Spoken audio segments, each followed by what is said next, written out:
He pulls the map away from me and he says, what is this thing? And I said, well, this is the asset map. It's how I organize everything going on. Like, he says, do me a favor. Don't ever bring all that stuff again. Like, I don't want to see that. I want a one-page summary of what all that stuff says. And I want this map. Welcome to Midland Money Mindset, your weekly dose of inspiration and insights to ensure you enjoy each step of your journey. Whether you're saving for the future, planning your next big adventure, or simply looking to add more joy to your life, you've come to the right place. Now, let's dive in. Well, I am super excited today to have the pleasure of having Adam Holt, the CEO and founder of Asset Map, on the show today. Welcome to the show, Adam. It's a pleasure to have you. Great to see you, Larry, in the digital flesh. Yes. Well, we got to see each other in real life a few weeks ago at the Shift conference, which was amazing, and I appreciated the time spent. And I'm so looking forward to our time here digitally today. Absolutely. Thanks, Larry. So thank you for joining us. So listen, I want to spend a fair amount of time on Asset Map, but I'm always really intrigued by the entrepreneurial journey. I think they're so different, never a straight line. So can you share with our listeners a little bit about Adam Holt, what brought you to founding, up to the point of founding Asset Map, and kind of your entrepreneurial journey to that point? No, certainly. And you'll relate to this. I think I'm a glutton for punishment, I think, in the sense that taking on a project that has no boundaries and no real clear future, and putting your entire, life's net worth behind it, as well as your family's, is an interesting idea in entrepreneurship. But it didn't start out with that decision. I was like you, I call myself a recovering financial planner at 25 years as a CFP. Built a practice in Philadelphia around the same tenets that helped many of us get to where we are, and did asset management, financial planning, did estate planning, and all kinds of corporate benefits over the years, and grew that firm to about 25 total people. And the success of it really came around this concept that I was playing with for many years. Actually, believe it or not, just someone asked when the Asset Map started. The original submissions to the trademark office were in 2002, which is unbelievable to me now that in 2024. Because my hope was to try to explain the complexity of people's lives visually, because that's how I understood it. And I think in the early years of my life, I always imagined myself becoming an architect. So lo and behold, I became a financial planner, which, as we both know, is a financial architect. So I think it's interesting how it's evolved out of my own practice. Yeah. So, I mean, that's interesting because you say you had this art background, right? Mm-hmm. So, how did that end up translating? You said that was really the impetus. You felt really comfortable explaining to the families you worked with kind of their financial lives with this picture. So how did that art background, what does that mean? How did that end up translating to helping those families and then the eventual creation of Asset Map? Well, it's funny. I think that my comfort with visual representation, whether it was digital art or literally pen and pencil drawings, or now I'm into pottery and sculpture, I've always found some kind of outlet for it. I very felt comfortable getting in front of a screen or an audience or a blackboard or whiteboard and basically drawing out what I understood to be the relationship. And that precision and clarity and not a big mess, I think, was appreciated by a lot of people who are looking to try to understand the current condition they were living in. As we work with families that have higher net worth and complexity, it gets really messy, and it's trying to help people understand their current condition in context to what they've already done is much more challenging than a balance sheet ever gives it any kind of credit, or looking at a policy summary and people saying, well, I just see a bunch of numbers. What does it mean for me? It turns out that a lot of the financial decisions that we all make, unfortunately, are generally haphazard. Either our employer gave us some stuff we don't understand, or we inherited it, or I opened up an account and it hasn't changed in years, or my cousin sold me something because I trusted them. We wind up accumulating this big bunch of stuff, and we don't really inspect it, looking at all of it together. We look at them in individual boxes. So I think for me, I had a hard time really understanding, Larry, what was going on and why these things exist. It turns out that's because so much of this stuff we accumulate over our lifetime. The average household has 25 different financial instruments, and they're not there intentionally. They're generally haphazard. So I found for me, the benefit was I could now visually understand the relationship between all the people, the trusts, the instruments, the incomes, and now I could actually question and challenge why they exist. So structure tended to be more important, and that required visualization.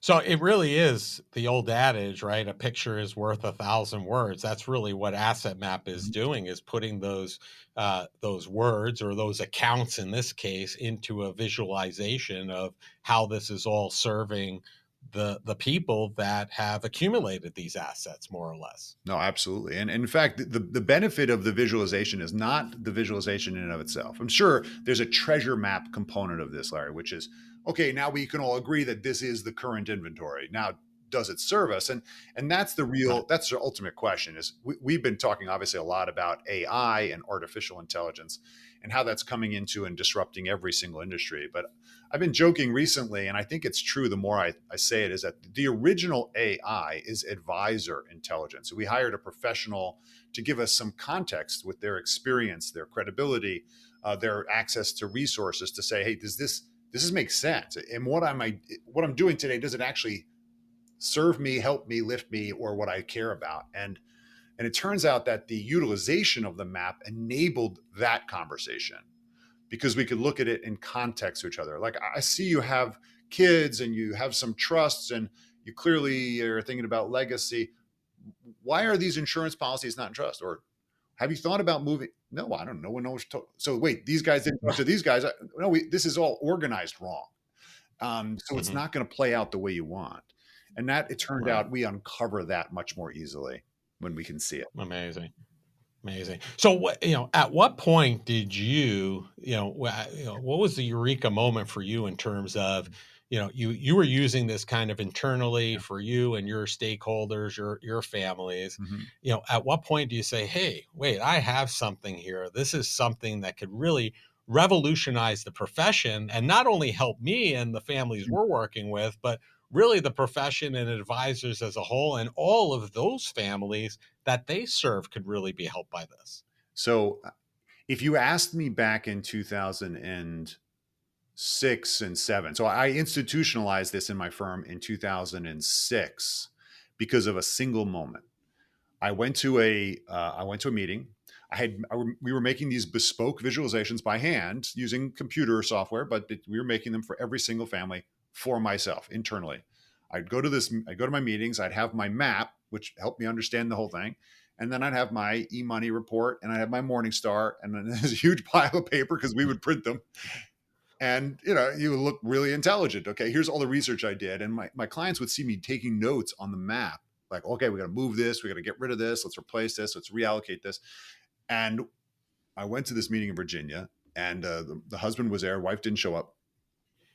He pulls the map away from me and he says, what is this thing? And I said, well, this is the asset map. It's how I organize everything going on. He says, do me a favor. Don't ever bring all that stuff again. Like, I don't want to see that. I want a one-page summary of what all that stuff says. And I want this map. And let's talk about intentionality. Because he was an executive, right? So he thought in Hmm. terms of allocation of resources and intentionality.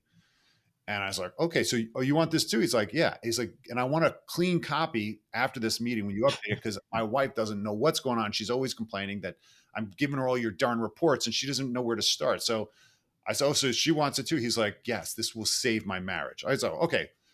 So I got a compliance approved, and that took some time, right? In 2006, I actually tripled my revenue year over year until 2009 when I said, okay, this thing has legs. And that's when I invested in building the first tool. But it wasn't in 2012 when I showed it at a conference, Larry. I said, this is what I'm doing. And 20 of the top advisors in my firm said, can I use that? And I said, all right, sure. I guess I'll find a way to get it to you. And those were our first 20 subscribers, if you will. Now we're thousands and thousands. And we're pushing almost 2 million people in Asset Map. So it's validated it because the people who had the problem, us financial advisors, we need to communicate better. And it really has evolved because we're just trying to solve the problem of communication. Right. And you said that this really was an impetus to helping you grow exponentially with Absolutely. regard to the practice. Mhm. I don't want to put words in your mouth, but it sounds like because you were able to simplify this for other people there, if they had other assets or had other relationships, Yeah. it was an easy conversation for them to have that with those people and say, hey, this is what my person is doing. Is your person doing this? Right. It is. There's two components of it. I think you hit the nail on the head. One is our clients are coming to us for certainty, right? They're making decisions that they could make on their own, but they're saying, I need some guidance. I don't know if I know exactly what to ask, right? We have legal, tax, insurance, investment implications to making decisions. Clients are not necessarily versed in all of these different areas, which Hmm. hopefully we are as financial professionals. So the first thing is when you can give back to somebody that I listen to you visually, and here's what your life looks like. It's like literally going in their closet and saying, I know in your head, if I asked you how many sweaters you have, you'd be like, I have like Yeah. 5 or 6 sweaters. I got some shirts. Do they fit? I don't know. I haven't tried them on. Should I make some room? So the cleaning of the closet inventory analogy, I think, is really helpful because most people need to get their inventory in order before we can figure out whether they're going to make it to their goals. Right? They're missing pieces. They need to add these pieces. Some things are great. Some things are they're horrible, or they're too costly, or they're not tax efficient. And so we need to kind of fix the car before we can get on the journey. And I think that process is really important. And unfortunately, I think for so many of us, we tend to lead with the technical analysis. Let's look at the portfolio and see if the allocation is right or the fees are right. And that's just like looking at the engine of the car without asking, do we have seatbelts? And well, for us, we actually did this. When you help people look at the bigger picture, you get permission to inspect the whole car, not just the engine. And we would find all kinds of issues, whether it was tax or insurance. We built a massive insurance practice just by solving the problem that other advisors weren't even paying attention to. So, in a sense, I think there are many more needs that can get uncovered when we have permission to look at the whole closet, not just the sweaters or not just the slacks or the shoes. All right. So, whatever analogy you want to use, I think that's an important aspect. Yeah, I think that's a great point. And then, you mentioned these 20, your first 20 Yeah, subscribers, right? Did they also see similar, expansive growth in their practices as a result of it too? absolutely. So that's kind of substantiated that proof of concept. Yeah, yeah. That's a good point that you make. Yeah, that was the unbelievable thing. These were advisors that were already doing very well, highly established. They started gathering assets like crazy. Just because you can't help but notice when you have 3 or 4 IRAs and you're wondering why do you have that? Why do you have this old 401k at an old employer? Right. The clients sometimes don't think to tell you about it because it's not top of mind for them to move it or to think about, I need guidance on it, set and forget. Right, until you actually look at it and find that they're paying 2.5% in fees, and no one's looked at it in 10 years because they set the allocation in there in the money market. And so the problem is the clients don't always know what to ask for. So when you have credibility that you can say, hey, I know that you have 3 or 4 cluttered accounts, they don't actually work together. I tell you what, let's look at this as a package. Oh, and by the way, I noticed that your insurance and these annuities that someone sold you are out of whack. Let's fix them, or let's inspect whether they're worthy of staying on this map. And now all of a sudden we're talking about long-term care planning, and then of course we can monetize that well by doing good work. So I think what happens is that the average revenue per client increases because we're solving more problems. And that's really what it was. That's really showed the value, I think, of asset map. Permission to talk big Yeah. picture. And I think the beauty of it is once you start trying to put that picture together, it starts jogging the Mm, family's memory so that those assets that may have been forgotten about, it brings it to the forefront because they want to make sure that they have that full picture, yeah. whether it's with you or not at that moment. They're going to disclose it because they want it as part of their full picture and have that open dialogue. Yeah. So Well, it's a great tool. yeah. Thank you. Look, I was just thinking about it as I was listening to you too. I mean, it's really hard to play a strategy game when you can't see all the pieces. I mean, I don't, if you've ever played Risk or Catan or any kind of the popular games of board games, you don't know where your pieces are, or we're only looking at the blue pieces and not the yellow or the red. I mean, how do you actually claim to be a big picture strategist, an advocate for their financial wellness, if you don't actually know what the board looks like? We just tend to get myopic. And of course, what gets attention? The asset management gets attention because it's interesting, and it equates really to the big conversation of net worth. And I think that's myopic. So I want to, kind of take a little bit of a turn here and talk about lifestyle, because one of the things we talk about on this show, Midland Money Mindset, is entrepreneurial journey, even life in general. It's not, we don't like using the term work life balance. We like using the term work life harmony, because balance gives you the impression that you're giving up something, and it really should be everything working together. And I in a world where every ambition, you have to have ambition as an entrepreneur. You have to have drive and sacrifice, sometimes some of that extreme, some of that family time that we all crave and desire. One interesting thing I learned about you is you made a non-negotiable early on, that you were home every day at 5:30, no matter what. You were at home with the family having dinner. And how did that work for you? What was kind of the driver behind that for you? I think there's a couple pieces. In the early days of building my financial planning practice, I worked till 11 midnight pretty much every night. That was I'm that mindset. I love to work. In fact, I hate being idle. And at the same time, once I had a family and there were other people involved, I knew that I wanted to be present. In fact, if you've ever heard about love languages, mine is being present. So I believe very much that the way that you express that is, and of course, I have my own history in that as a child, going as a product of a divorced family, and that presence. So I really wanted to turn that one around when I became a dad, and it required a lot of I think retooling of my wiring. But what I wound up doing is basically having a calendar item that said 5:30, you need to be here, just like an appointment. It's a meeting.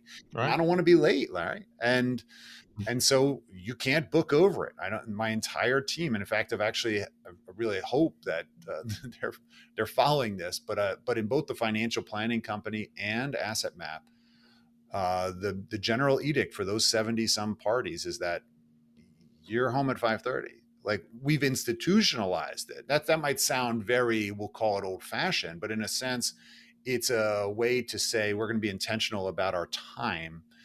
And the way that when you build a community that thinks that way, it's actually easier to execute it because you're not in a silo.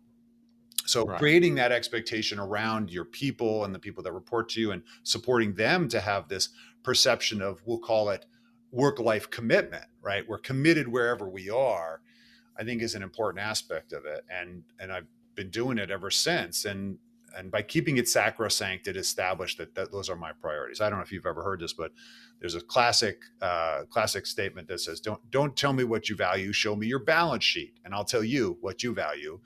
I tend Right. to think about that more now that I'm over 50, is saying, okay, don't tell me what you value, show me your calendar and I'll tell you what you value, Mhm. because your time is much more valuable, I think, than your money, especially at in the second half of life. Right. I listen. I agree with you wholeheartedly. I don't know if you're aware of this, but when my kids were first born, I started taking off during the summers. Starting in June, I would take off Fridays, Nice. and then it turned out I started taking off Fridays in June. Then it was Fridays in July. Then I ended up taking off Fridays all summer long. And we still have families that are with us today that were there when my kids were, very, very young, and now 20 years later, Mhm. that still will call in the office on a Friday. And if I pick up the phone, because now the kids are out of the house, Yeah. so I'm in the office. So they'll call and I didn't even think you were going to be in today. Don't you take Fridays off? They still think. And I think that, that, like you said, you're setting an example. I'm curious to see, how has the adoption been by, the people that work with you, your stakeholders? Is that something that you find as a leader is challenging for you to get them to kind of adhere to as well? Or Uh, is it something very easily adaptable to? Well, it's interesting because the entire company is, for the most part, the technology company of Asset Map is entirely remote. So I can't tell you whether they're working or not. I tend to be completely transparent with you and the audience here. Between 5:30 and 10, I am checked out of work. But at 10 o'clock happens, when kids asleep, I tend to catch up on all the stuff that an entrepreneur would have been doing during those hours. And I've been known to go Right. from 10 to 2. But that's because that's my choice. Like, and I think that plenty of my staff, they see the emails coming in at 1 in the morning. And they're like, what is he doing? But the point is that I've blocked the time, right? We cannot get Mhm. everything done. I don't presume everybody's going to get everything done they need to get, but everything that I must get done, I try to do in those later hours when I have no distractions. So that's how I've done it. My teams, I think, have responded pretty much well to it. I think that you lead from example, right? And when you start doing Yeah. it, they kind of set the expectation. I don't think I could ever go back because I don't think anybody else can now go back either. Because hopefully Right. they're investing their time in what really matters, which is why they work in the first place. So we can't be ignorant to say that work is more important than the life. If we're blessed enough to make that decision, right? There's obviously plenty of people that can't Agreed. because they're working to survive. And but ideally, if you can get past that and you can start to see the forest through the trees, I think it's important to be intentional, not just keep staying that same path Right. and miss life.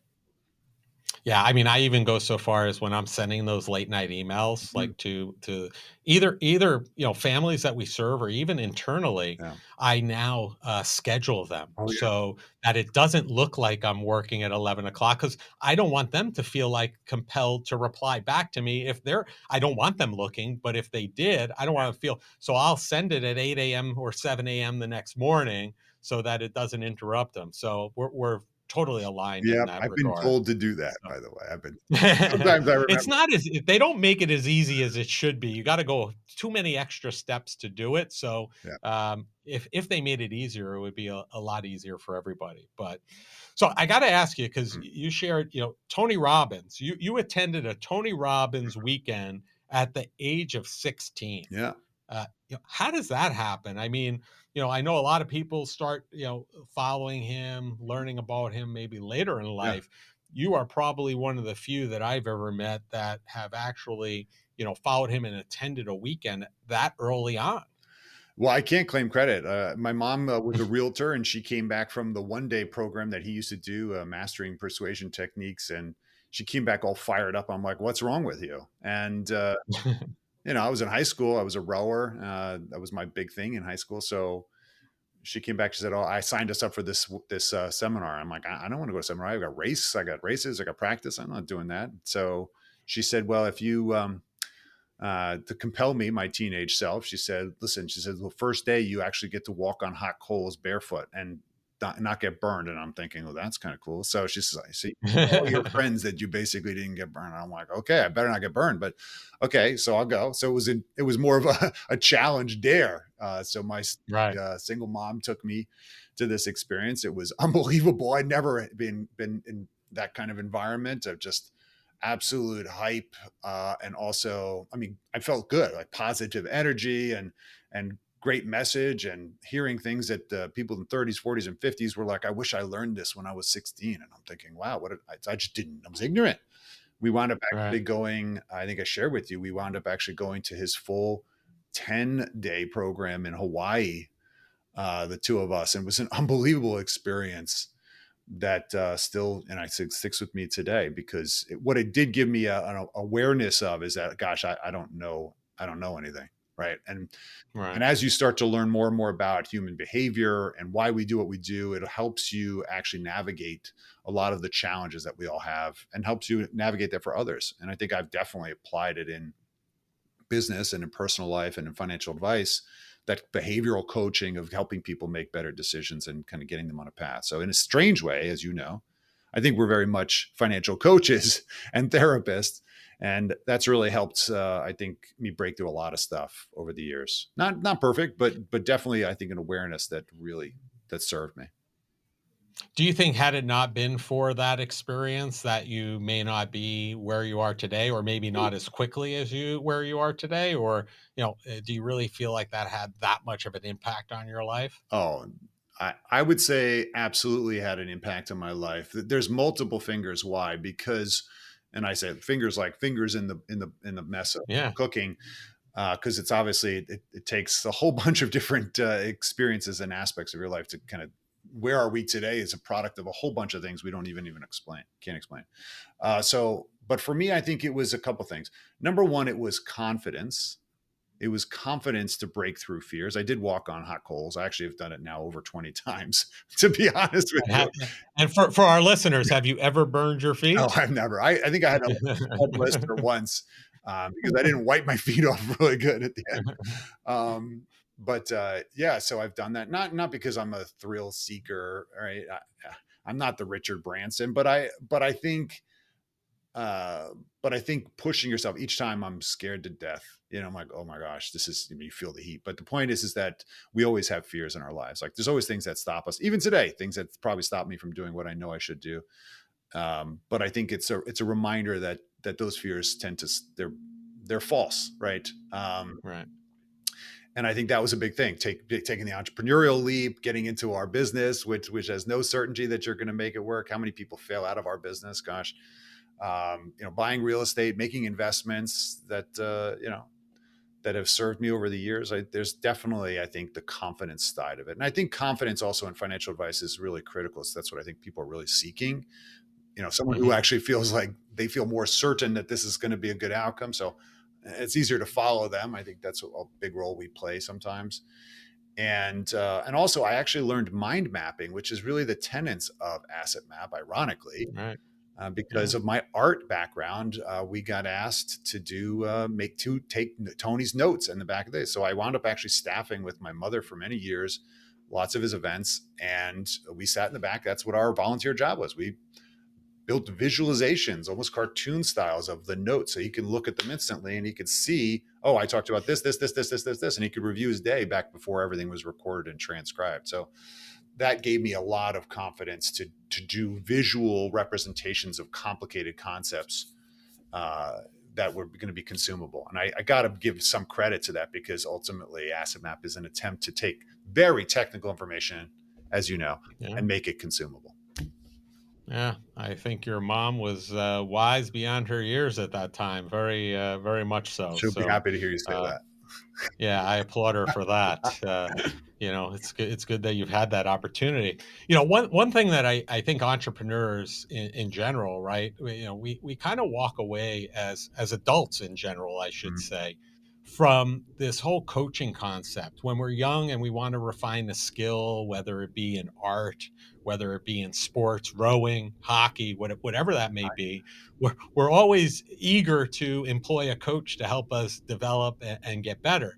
Unfortunately, as we get older, we don't have that same predilection for those types of people in our lives. Now, I know you have a coach. I have a couple of coaches, and I've changed them. But you have a philosophy where you change your coach every couple of years. Mhm. Number one is I think entrepreneurs all should have coaches, maybe even several, depending upon what they're looking to accomplish from a personal and professional. But I think more importantly for our conversation today, I'm curious, what's your rationale behind kind of changing up that coach every few years, if you will? Yeah, it turns out it tends to be about 3 years, and then I take a break, and then I come back. Look, it's no different than reading a book, right? Is there one book that's the best book? I mean, there's different perspectives, and sometimes the coaches are all saying the same thing. It's just sometimes how they say it, the timing that you receive it, the mindset that you're in when you're thinking about it.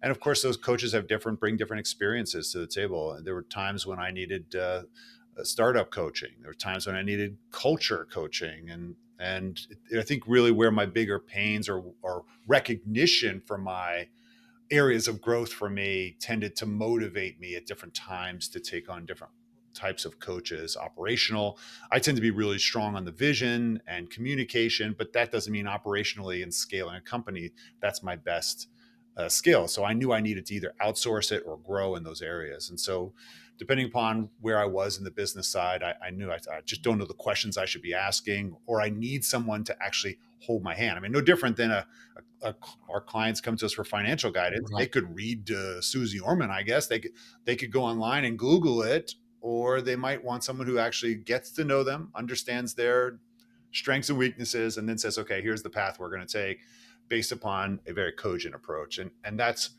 no difference. If you believe in that model that humans can help move you faster through the evolution of growth, then you're going to be a coach mindset. Yeah, I listen. I think that basically, you could either learn it yourself or pay for that knowledge, right? And having that coach is really paying for that knowledge and hopefully getting you there quicker, faster, and smarter when all's said and done. So, thank you. I agree with you, and that abundance mindset is so important. So, Adam, it's been a pleasure having you on the show. We ask each of our guests the same last question because we are the Mitland Money Mindset, and we're Mhm. all about joy on this show. And that is, what did you do today that brought you joy and put you in the right mindset for success? So this, I was thinking about this, and I appreciate the question. I really respect what you're doing because it is so much mindset. We have to keep paying attention intentionally to it. And so one of the things that I was really excited about that I had realized today is I looked back at my calendar. Remember, I mentioned to you that the my time intentionality is really most important to me right now because Hmm. I'm really, really aware of the fact that our time is limited. And we see things happening with our older family members and recognizing that they're thinking about it. And I think it's a great important part, no matter how old you are, to say, where am I spending my time? And I looked back at my calendar and I told myself that at the beginning of the year, as my life has evolved as a different scale leader now, with the company being at over 40 people, I need to spend my time on the biggest three rocks. What are the big boulders in my life? And I outlined what they were going to be at the beginning of the year. And I said, I'm going to spend 60% of my time on those things every week. And on Friday, I go back and look at my whole calendar and I color code the whole thing. And it tells me whether I did it. And I did. And actually, two shoes dropped this week specifically because I've had that effort consistently. And that was just really a great rewarding moment because sometimes we work on these big projects that are really meaningful and they just don't feel like they're moving. So for me, the joy was recognizing that the sacrifice and intentionality that I made in my calendar actually paid off. And so that was on a high today. I was high fiving a lot of the team, and we kind of look back at why that happened. So I encourage everybody to Amazing. pay attention to that. You can create leading indicator outcomes by being intentional in your effort. Amazing. Thank you for sharing that. Now, we are going to have all of your information in the show notes, Cool. but if people want to learn more about Asset Map, learn more about Adam Holt, connect with you, what's the easiest and the best place for them to do that? I think the best way is LinkedIn. It's really where I am present a lot on social media. So LinkedIn, H. Adam Holt. You can always follow Asset Map, find out what we're doing. But so much of our content's going out that way. And I'm having a lot of fun. We're all having a lot of fun really talking about the next generation of conversational financial planning. So I appreciate that, Larry. And thanks so much for what you're doing. I really appreciate you, your audience, and the product you've created in Midland. It's fantastic. So thanks for having us. Thanks, Adam. And we're looking forward to watching your progression and the progression of Asset Map as it continues to grow and thrive. And it'll be exciting to watch. And thank you very much for taking out the time and enjoy your day. Absolutely. You too. Thank you for joining us on this episode of Mitland Money Mindset. Remember, it's not just about the money, it's finding joy in the journey and embracing the right mindset. If you love the show, be sure to subscribe, rate, and leave a review. Don't forget to follow along for more tips and inspiration. Please visit the social links below to connect with Larry or his guests. Until next time, keep smiling, keep thriving, and remember to think about, what did you do today that brought you joy?